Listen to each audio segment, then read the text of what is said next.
A year ago this week, I found out that I had breast cancer, and I felt like a deer in the headlights. People that know me know I never sit down. I'm active. I hate schedules. I love doing things on a whim, and all of a sudden, cancer's on my schedule. And I honestly did not know how to deal with it. The first thing I wanted to do is grasp and say, God, you have this, but I'm not ready to give up my activities in my life. It was about 8 days before I made it into church. I came into church. There's 1,000 people in the church.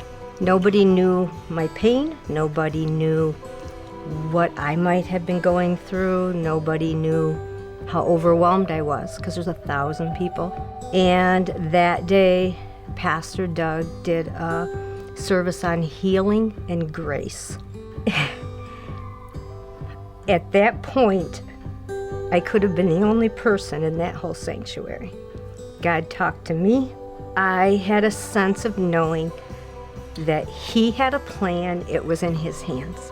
So after the service, my husband was with me, and they talked about a prayer team being available. And my first thought was, I can do that later.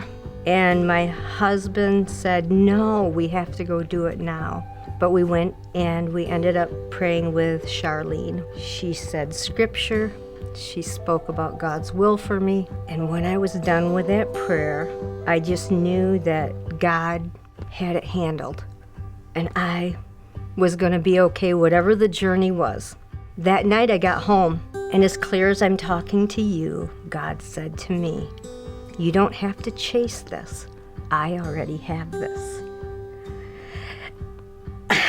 I knew then that it doesn't mean we can't continue giving things to God, but I knew that He already had it, and I didn't have to keep giving it to Him, and it gave me a peace for the entire year.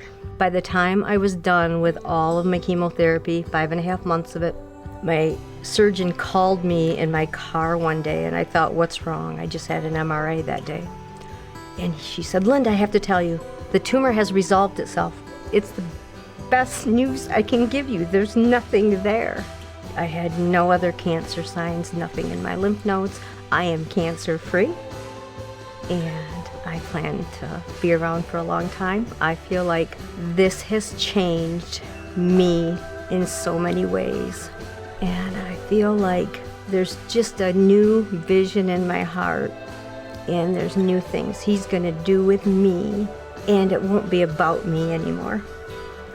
So I'm looking for my new journey, my new path, and I feel like God is right there with me every day.